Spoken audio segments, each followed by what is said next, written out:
Hello students, I Ishika Agrawal welcome you all in the online classes of AM World. So this is class 8 and this is the SSC class where we will try to cover the history chapter number 8, the struggles for India's freedom. So up till now we have discussed chapter number 5 and chapter number 6 in the offline classes. So today in the online classes we will try to cover the chapter number 8.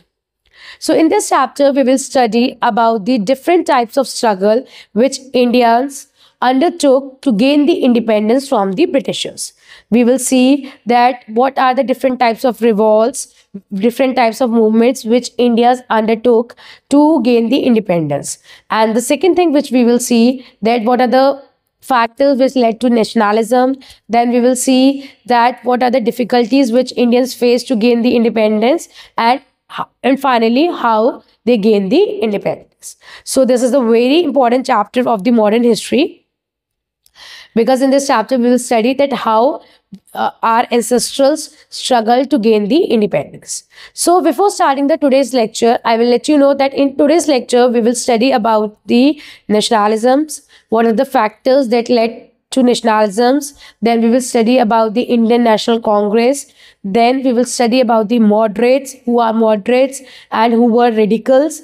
Then after that we will study about the partition of Bengal and the Swaraj movement. So these are the chapters, these are the topics which we will try to cover in this lecture.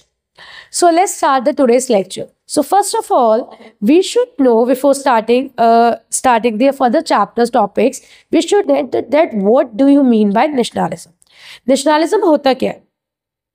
बेटा जब हमारे अंदर feeling आती है regarding our country, अपने nation से related हमें feeling आती है तो उसको बोलते हैं हम nationalism. For example in the same way Indians के अंदर भी फीलिंग आई कि that Britishers were not working in favour for us. Britishers हमारे लिए काम नहीं कर रहे एट द लास्ट, बल्कि ब्रिटिशर्स हमें नुकसान पहुंचा रहे हैं. And Indians were the sufferers. हम सफरर्स हैं. जब उन्हें ये रियलाइज हुआ कि हम सफरर्स हैं, हम एक्सप्लॉइट हो रहे हैं, then they get the feeling of nationalism. उनके अंदर फीलिंग आई कि अब हमें कहीं ना कहीं अपनी कंट्री को आज़ाद कराना है, हमें इनके राज्य से मुक्त होना है. That mean now we need to struggle for independence. हमें आज़ादी चाहिए. जब उनके अंदर ये फीलिंग आई, then this type of feeling और you can say this feeling is known as the nationalism. हम इसे क्या बोलते हैं? नेशनलिज्म बोलते हैं. When we get the spirit of fighting against the Britishers, then this is known as the nationalism. I hope nationalism is clear, and you all know that we gained the independence on 15 August 1947. तो revolt of 1857 के बाद कहीं ना कहीं Indians को लगने लगा कि Britishers were not working in favour of us. कहीं ना कहीं हम एक्सप्लॉइट हो रहे हैं. Then after revolt of 1857 they started fighting against the Britisher, and at the last on 15 August 1947 they gained the independence. We gained the independence. Now I hope nationalism is clear to all. Now we will see that what are the factors that led nationalism. ऐसे कौन कौन से factors थे जिसकी वजह से Indians को लगा कि नहीं, अब हमें कहीं ना कहीं आज़ादी चाहिए या हमें कहीं ना कहीं ब्रिटिशर्स के अगेंस्ट फाइट करना है. So the first factor is the grievance of the people. The second factor is the administrative and economic unification.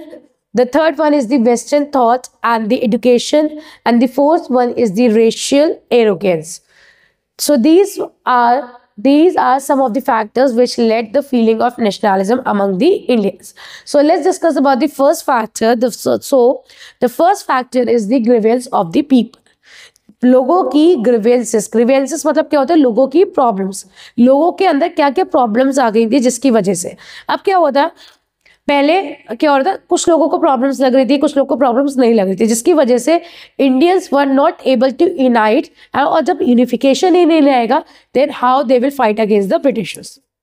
अब क्या हुआ, पहले माइनॉरिटी में लोगों को प्रॉब्लम्स लगी थी. अब क्या हो गया था, जैसे जैसे रिवॉल्ट ऑफ 1857 हुआ, most of the people started facing difficulties from the britisher sides, जिसकी वजह से लोगों के ग्रीवेंसेस क्या हो गए, यूनिफाइड हो गए. यूनिफाइड मतलब हो गए इकट्ठे हो गए. जब उनके ग्रीवेंसेस, उनकी प्रॉब्लम्स इकट्ठी हो गई, देन पीपल स्टार्टेड फीलिंग कि जब सिर्फ मुझे नहीं, बहुत सारे लोगों को प्रॉब्लम हो रही है। That mean Britishers were not working in favour of them. उनको फीलिंग आने लगी कि ब्रिटिशर्स हमारे लिए काम कर ही नहीं रहे ढंग से।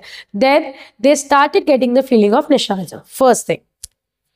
Now the second factor is the administrative and economic unification. As you know, Britishers ने बहुत सारी administrative and economic policies Indians में अडॉप्ट करी थी, just to start ruling the Indians and just to have the lot of money, lot of revenue generated from Indians। उन्होंने क्या किया था, बहुत सारा रेवेन्यू जनरेट करने के लिए बहुत सारी administrative and economic policies Indians पे इंडिया में लागू करी थी। So some of them are the like your modern transportation system, फिर उसके बाद आपका हो गया कम्युनिकेशन के नेटवर्क आ गए थे, बहुत सारी इकोनॉमिक पॉलिसीज करी थी, लाइक लैंड रेवेन्यू सिस्टम्स उन्होंने बहुत सारे लेकर आए थे, जिसकी वजह से इंडियंस कहीं ना कहीं एक्सप्लॉइट हो रहे थे।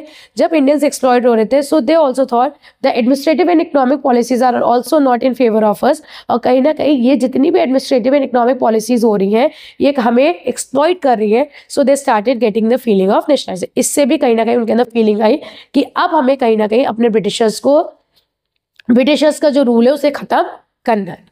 Now, the third factor is the Western thought in education. As you know, Britishers ने बहुत सारी वेस्टर्न एजुकेशन पॉलिसीज हमारे इंडियंस पे अडॉप्ट करी थी, जिसकी वजह से हमारा जो कल्चर हो रहा था वो दिन पे दिन ख़त्म हो रहा था। वो क्या कर रहे थे, अपने वेस्टर्न एजुकेशन सिस्टम के थ्रू अपनी वेस्टर्न चीज़ें, अपना वेस्टर्न कल्चर हम लोगों को बता रहे थे, और हमारा कहीं ना कहीं इंडियन कल्चर खत्म हो रहा था, जिसकी वजह से जो हमारी थॉट्स भी थी वो भी चेंज हो रही थी। So this is also a very prominent factor which led the feeling of nationalism among the Indians. Now, the next factor is the racial arrogance.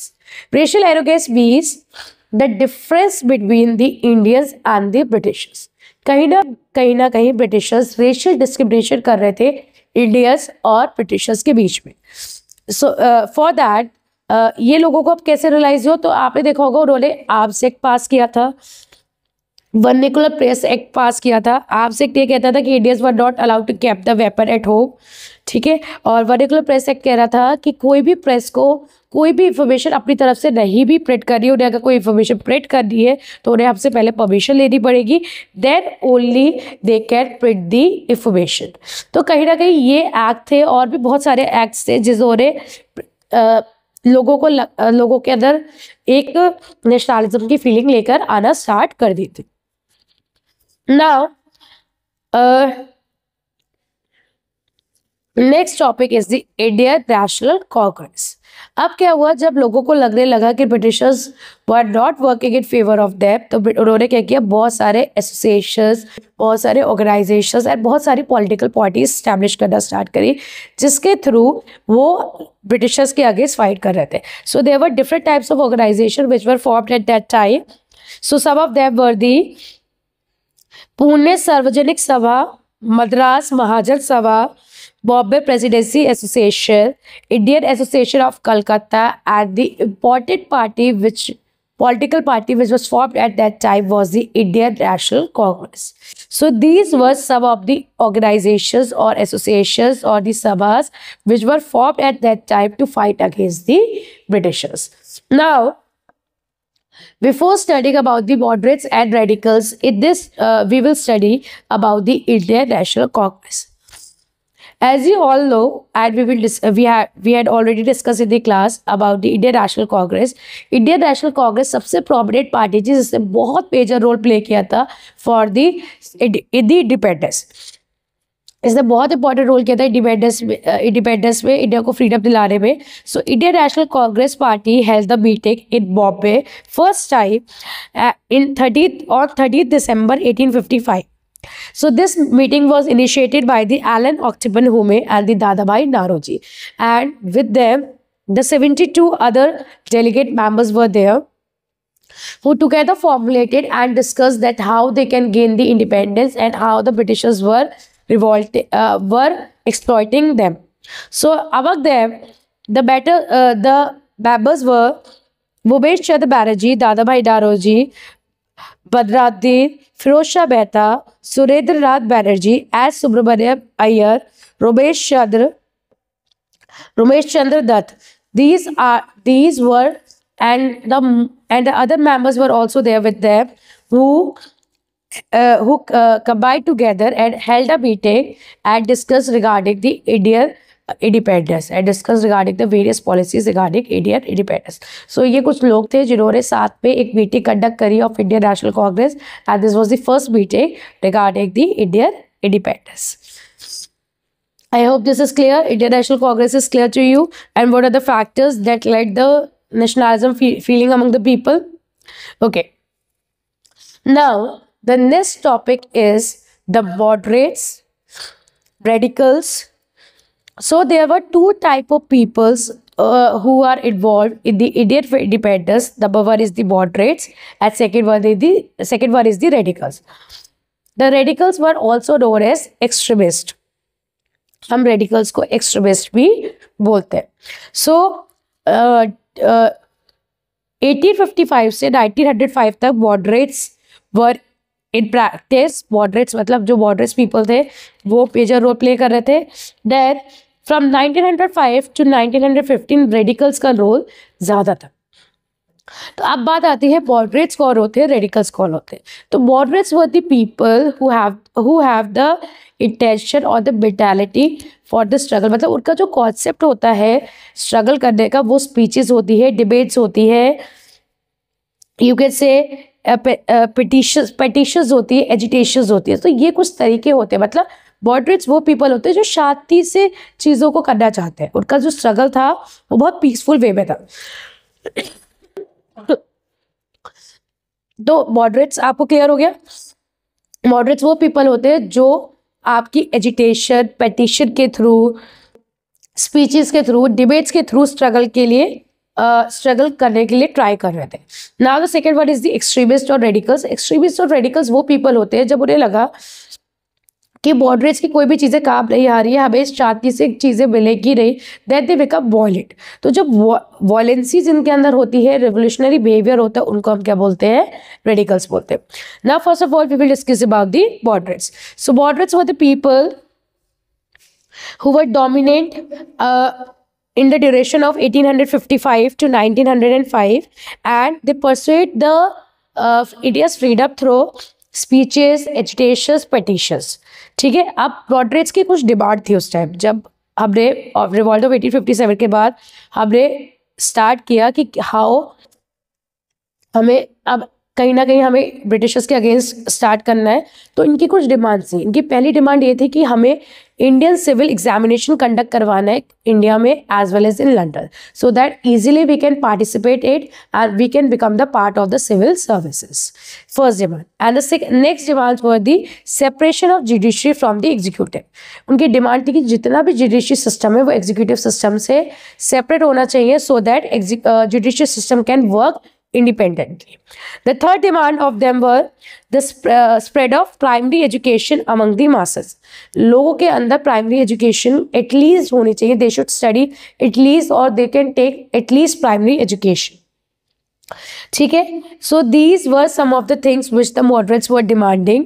And जब उन्हें लगा कि the Britishers are not giving the things properly और they are not fulfilling the demands, then उनके साथ बुरा treatment होने लगा. तब उन्हें लगा कि मॉडरेट नेचर कहीं ना कहीं काम नहीं आएगा. Now we have to gain the feeling of we have to become the radicals. हमें कहीं ना कहीं वॉयलेंट होना चाहिए होगा. हम अगर चाहे स्पीचेस और डिबेट से इनसे अपनी बात मनवा लें तो वो बात नहीं मानी जाएगी. So they just adopt the nature of radicals. So the leaders like Bal Gangadhar Tilak, Lala Rajpat Rai, Vipin Chandra Pal, Aurobindo Ghosh, they realise कि हमें अगर सेल्फ रिलायंट बनना है और अपनी सेल्फ रिस्पेक्ट अगर हमें अपनी रखनी है तो कहीं ना कहीं हमें रेडिकल नेचर अडॉप्ट करना पड़ेगा. Then only we can gain the independence और we can fulfil the demand by the Britishers. हम अपनी ब्रिटिशर्स की डिमांड तभी फुलफिल करा सकते हैं अगर हम इनके साथ रेडिकल की तरह बिहेव करें. Then after that the Bal Gangadhar gave the slogan freedom is my birthright and I shall have it. तब बाल गंगाधर ने क्लिक किया कि फ्रीडम मेरा बर्थ राइट है एंड मुझे वो किसी ना किसी तरीके से चाहिए. I hope the factors which led the feeling of nationalism is clear to you. Then Indian National Congress is clear to you. Then after that this moderates and radical is clear to you.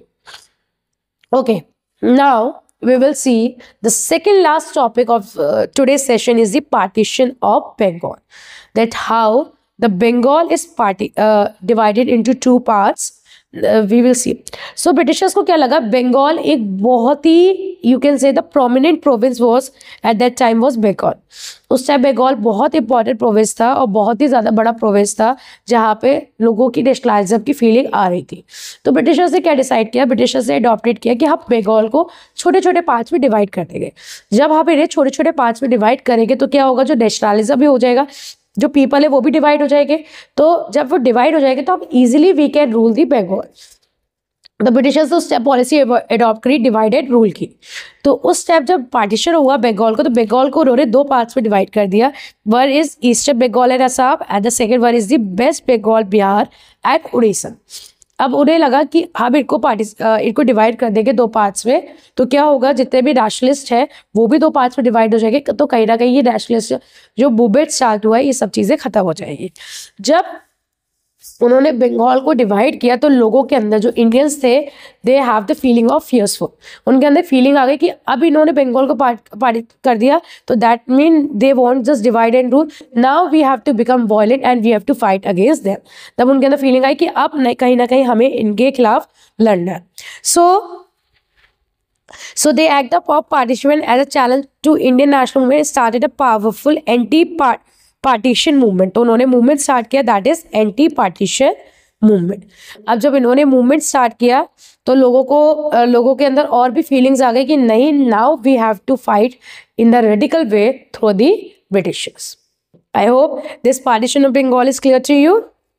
So this was divided in 1905 by the Viceroy Lord Curzon. The Lord Curzon was responsible to divide the Bengal into two parts, and this was conducted in 1905. Clear? Now, the last topic of today's session is the Swadeshi and the boycott movement. ये इसके बारे में हमने पहले भी पढ़ा है in different subjects, and this movement was very popular. Swadeshi and boycott movement. Swadeshi मतलब क्या होता है, अपने देश का, that mean the things which belong to our country. ठीक है, अब स्वदेशी मीन्स अपने देश का, बॉयकॉट मतलब मना करना. So this movement is based on these two concept only, स्वदेशी एंड बॉयकॉट. उनका इस मूवमेंट में बेसिकली इंडियंस के अंदर ये फीलिंग थी कि हम अपने इंडिया में बने हुए गुड्स को यूज़ करेंगे और जो बाहर के गुड्स है, मतलब जो ब्रिटिशर्स के गुड्स है, उनको हम नहीं यूज़ करेंगे, उनको हम मना कर देंगे. बॉयकॉट मतलब कंप्लीटली मना कर देंगे, we will not adopt in our lifestyle. So under this movement the Indians started manufacturing the goods, and Indians started using the goods which are made in India, and they boycott the goods which are produced by the Britishers and which are outside of the Britishers. India मतलब जो India के बाहर के goods थे या फिर जो भी गुड्स ब्रिटिशर्स थे प्रोड्यूस करे थे, हम उनको यूज़ नहीं करेंगे, हम वही गुड्स यूज़ करेंगे जो इंडिया से बनाए हैं, उसके अलावा हम कोई भी गुड्स यूज़ नहीं करेंगे. So this movement provide self reliance और we can say आत्मशक्ति to the Indians. तो इन्होंने कहीं ना कहीं अपने एक अंदर फीलिंग लेकर आए थे कि हम सेल्फ रिलायंट बनेंगे, मतलब हम आत्मनिर्भर बनेंगे, हम किसी और के ऊपर डिपेंडेंट नहीं होंगे. मतलब दैट मीन हम ब्रिटिशर्स के ऊपर डिपेंडेंट नहीं होंगे. So for that they started burning the British clothes. मतलब जितने भी फॉरेन गुड्स थे उनको उन्होंने बर्न करना स्टार्ट कर दिया था, and they started using the Indian goods. So finally जब ये सारी चीज़ें ब्रिटिशर्स ने देखा कि Indians day by day Indians are becoming violent, then उन्होंने finally in 1911 they decided to reunite the Bengal. उन्होंने डिसाइड किया कि हम वेस्टर्न और ईस्टर्न बंगाल को यूनाइट करेंगे एंड एक नया प्रोविंस बनाएंगे, and that province includes Bihar and Orissa, जिसको now we will say Orissa. उन्होंने क्या किया, ईस्टर्न एंड वेस्टर्न बंगाल को कंबाइन किया और एक नया प्रोविंस बनाया, and that province comprises of Bihar and Orissa. Bihar और उड़ीसा को वो कंसिस्ट कर रहा था. I hope this session is fruitful for you and this is clear for you. So once again, before ending this session, we will try to recall this class. Under this class, we discuss about the nationalism, Nationalism means the sense of feeling of for their own country or the sense of feeling of their own country. ठीक है, अपनी country की feeling के को हम क्या बोलते हैं, नेशनलिज्म. तो कुछ फैक्टर्स थे जिसकी वजह से इंडियंस के अंदर नेशनलिज्म की फीलिंग आई थी. So number 1 is the grievance of the people, unification of the grievance of the people. Second one is the administrative and economic unification. Third is Western thought and education, and the fourth is the racial arrogance. So these were some of the factors which led to the nationalism. Then after that, we discuss about the Indian National Congress. So Indian National Congress conducted the meeting where they discuss about that how they have to gain the independence. So a lot of 72 people were involved, including Dadabhai Naoroji and the next one is the Allan Octagon. Then after that, we discuss about the moderates and radicals. So moderates were the people who fight against the British in a peaceful way through speeches, debates, agitations, and the petitions. Then after that, they realized that moderates were not working. The way of moderate is not good. Then they started having the feeling of, then started working as the radicals, who were also known as extremists. So इन्होंने क्या किया था, उन्होंने revolt करना start कर दिया था against the Britishers. Then after that, we have seen the partition of Bengal. So Britishers divided the Bengal into two parts. One is the Eastern Bengal and Assam, and the second one is the Western Bengal, Bihar and Orissa. उन्होंने anti participation movement launch किया था and they started working on the concept of divide and rule. जब partition of Bengal हुआ then Indians became more violent. जब तो उन्होंने स्वदेशी and boy cut movement start किया. स्वदेशी एंड बॉयकट मूवमेंट वो मूवमेंट था जिसमें उन्होंने कहा था कि हम ब्रिटिशर्स के गुड्स को कंज्यूम नहीं करेंगे, बल्कि we will become self reliant, हम खुद के गुड्स प्रोड्यूस करेंगे एंड वो ही यूज़ करेंगे. और उन्होंने क्या किया था, ब्रिटिशर्स के गुड्स को आग लगाना स्टार्ट कर दी थी. They started burning the britishers clothes.